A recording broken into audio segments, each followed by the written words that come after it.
첫째, 나는 우리 국민의 정치적 역량과 수준이 우리 사회의 경제적 수준에 못 미치는 정도라고 본다. 서울 시민, 부산 시민의 정치적 역량은 나의 생각엔 매우 낮다. 건방지다고 하실 분들이 많이 있겠으나 나는 그렇게 생각한다. 돼지 수준으로 취급받는 것을 자초하고 있다는 생각이 들 정도다. 나는 비록 불안해했지만 우리 국민 수준이 이 정도인 줄 정말 몰랐다. 왜냐하면 이명박 시대를 겪었고 세월호도 겪으며 15년이나 지났는데도 그 자리 그 수준이라는 생각이 들어서다. 서울 시민들은 어린애들 밥 안 주겠다며 시장직 내놓고 나간 자를 다시 불러들이고 부산 시민들은 부동산 투기꾼을 시장으로 세웠다. 이게 합리적인 판단일까? 아무리 생각해도 아니다.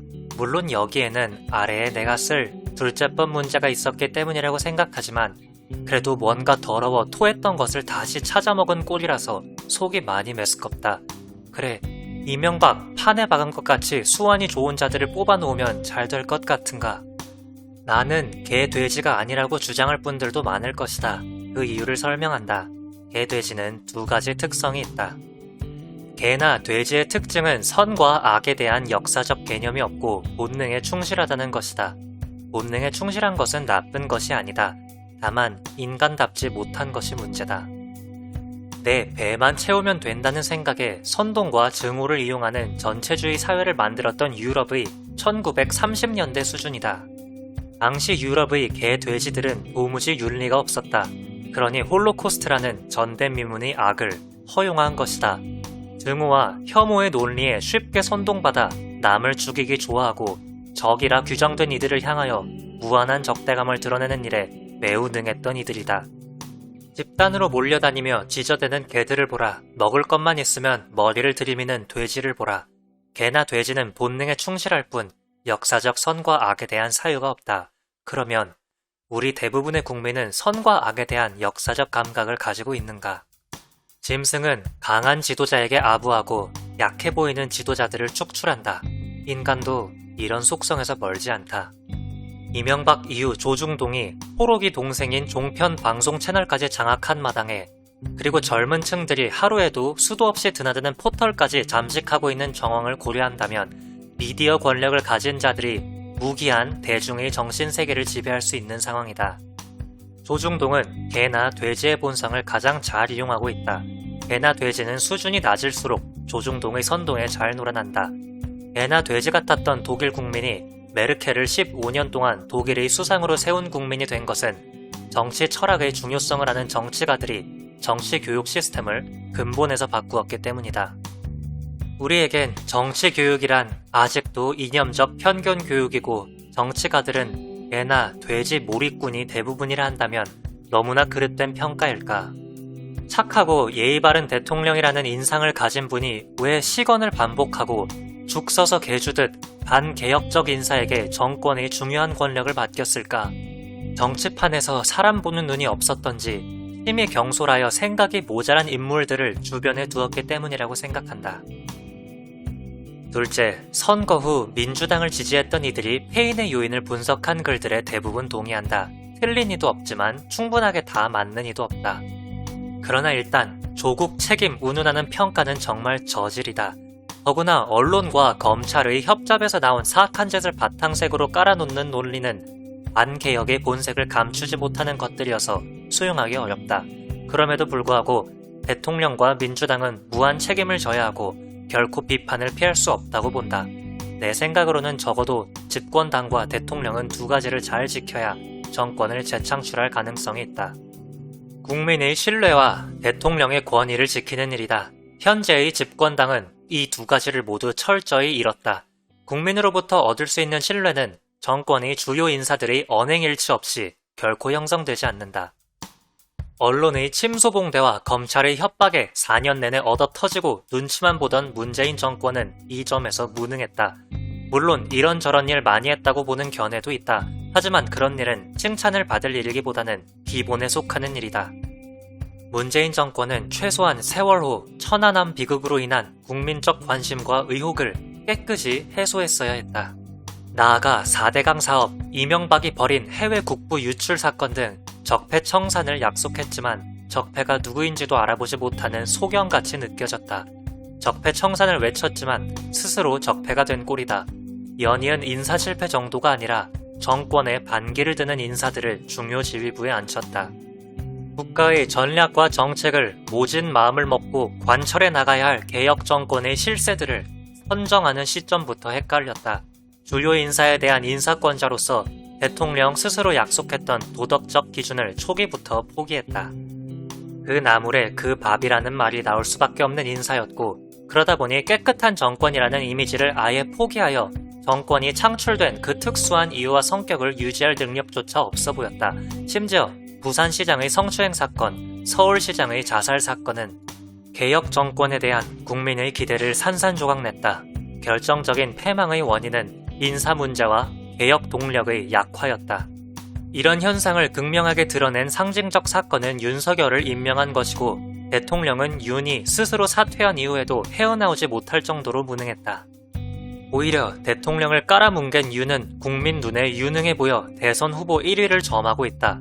그러나 문 정권은 윤 이후에 세울 검찰총장 하나도 준비 못하고 있었다.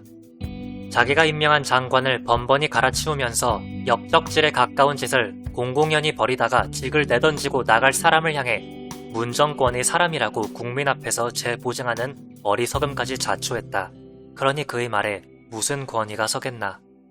국민의 신임을 받아 대통령이 된 인물이 스스로 국민에게 한 약속을 지키지 못하다가 신뢰를 잃고 자기 정권의 주요 포스트에 스스로 반개혁적인 인사를 임명함으로써 정권의 권위를 스스로 무너뜨렸다.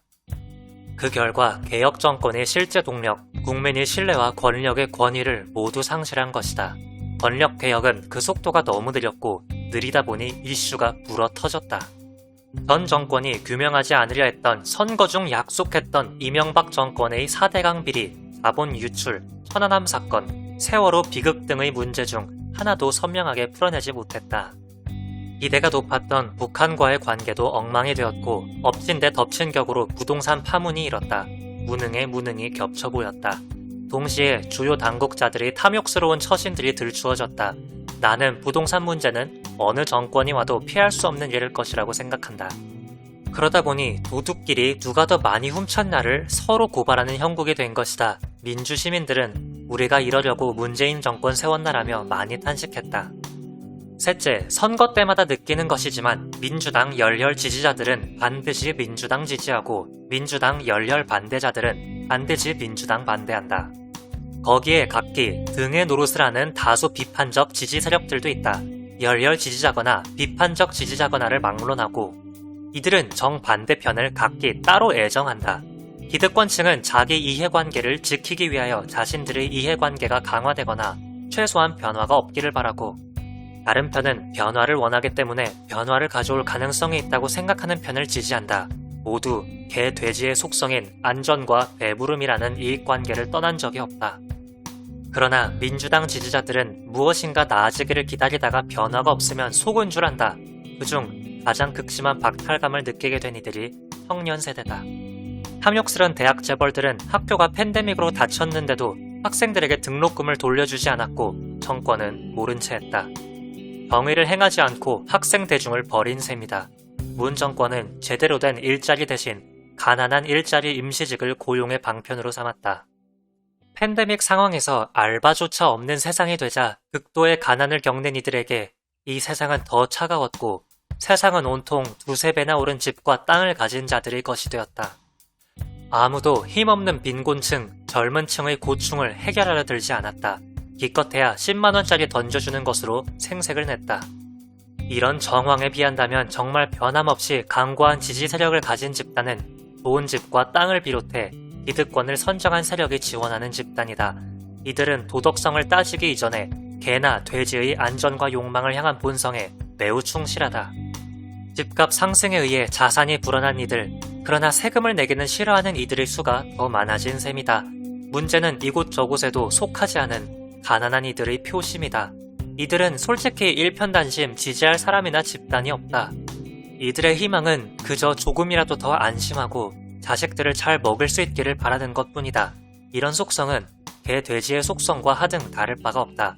나는 이런 본능을 다시 말하지만 나쁜 것이라고 보지 않는다. 공자도 그랬다. 정치가 무엇이냐 물었을 때 그는 백성들 먹이는 것이라고 했다. 윤리와 도덕도 일반인에게는 식후경이다. 배고픈 대중은 누군가가 근거도 없이 증오를 유발해도 증오를 내뿜고 이명박이처럼 헛것을 보게 해도 그것이 현실이라고 여긴다. 이들은 합리성과 역사의식이 매우 희박하기 때문에 증오관계와 이익관계에 쉽게 휘말린다. 아마 그럴 때마다 자신들이 주체로서 권력을 행사하고 있다고 생각하는지도 모르겠다. 그래서 이 정권에서 속은 것을 알게 되면 눈을 감고 다른 정권을 뽑아준다. 그렇게 뽑은 정권이 또 자신들을 기만했다고 느끼면 보복하듯 눈을 감고서라도 그 반대편을 손들어준다. 도둑놈이든 자기를 속여먹은 집단이든 독재자의 딸이든 사기꾼이든 부동산 투기꾼이든 상관하지 않는다. 일단 나중에야 어떻게 되든지 속은 것에 대하여 보복하고 분풀이하는 것이 중요하기 때문이다. 어차피 역사적 의미와 가치를 생각하지 않으니 또한 가진 것이 없으니 손해날 것도 없다고 본다. 나는 이들이 스스로 개, 돼지에서 벗어나는 경우는 드물다고 생각한다. 유일하게 그런 상태에서 벗어나게 만드는 방법은 정권이 이들을 개나 돼지로 여기지 않고 인간으로 대하는 것이다. 그 방법은 신뢰를 지키는 정권, 권력의 권위를 지키는 정권을 경험하게 하는 것이다. 불행하게도 우리는 그런 정권을 한 번도 가져보지 못해 계속 개나 돼지 노릇을 하고 있는 것인지도 모른다. 이번 보선은 시장직을 수행하는 이의 도덕성이 사람이 안 보는 곳에서 직장 하급 여성이나 희롱하는 잡놈 수준이었다는 세평 속에서 치러진 선거다. 그럼에도 개혁 정권의 이름을 걸고 나온 대한민국의 거대한 두 도시의 시장의 처신, 참 한심하지 않은가. 넷째, 어느 편이 국민을 개나 돼지로 보지 않고 인간으로 볼까? 박영선은 자신이 시장이 되면 10만원 던져주겠다고 했다. 서울 시민의 꿈을 이루어주고 싶다고. 꿈을 깨놓은 집단의 후보가 이런 소리를 또 했다. 부산에서는 갑자기 가덕도 신공항을 약속했다. 웃기는 짓을 때로 몰려다니며 했다. 이들은 민주주의자가 아니다. 개, 돼지 몰이를 한 것이다. 결국 문 대통령부터 시장 후보들까지 국민이 준 신뢰를 지키지도 못한 결과 개혁 정권을 표방하며 지키지도 못할 약속 함부로 남발한 것이 부메랑으로 돌아온 것이라고 나는 본다.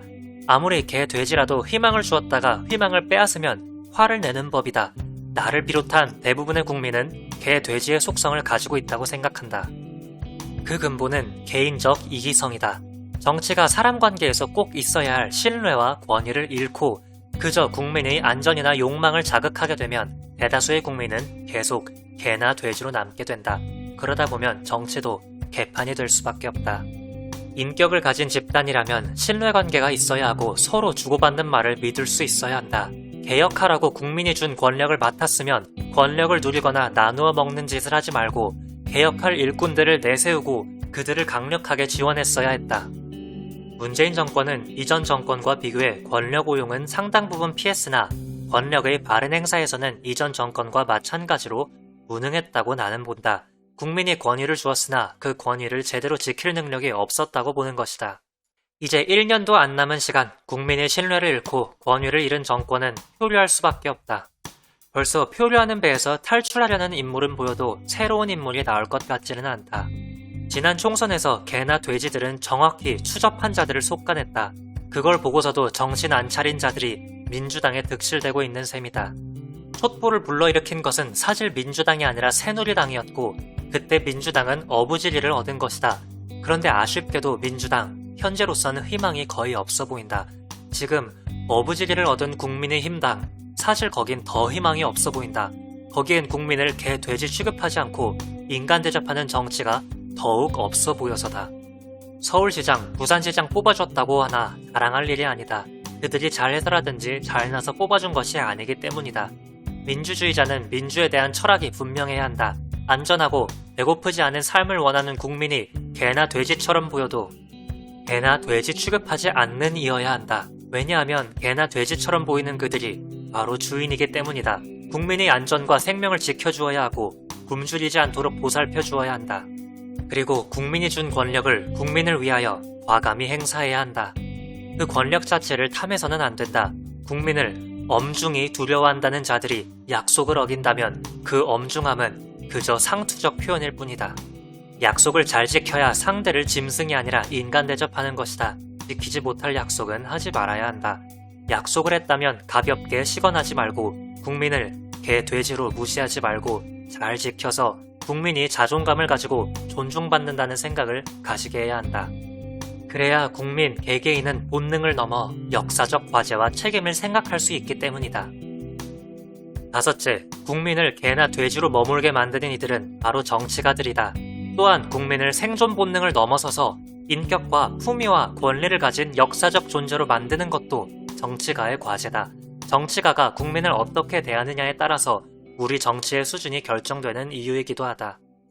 촛불 전국에서 개혁을 외치며 태어난 민주당. 대통령만 바뀌어서 그러나 하며 민주시민들은 국회를 밀어주었다. 그런데도 국민 기대에 비하여 여전히 무능했다. 대통령과 민주당은 약속을 제대로 지키지 않았다. 더는 희망을 가질 수 없어서 더 밀어줄 수도 더 이상 기다려줄 수 없다고 본 것이라고 생각한다. 그냥 기대를 버린 것이다. CK 박 교수님의 목소리를 전해드렸습니다. 함께 만드는 언론 시민들의 각성기 딴지 USA였습니다. 영상이 유익하셨다면 구독과 좋아요 부탁드립니다. 시청해주셔서 감사합니다.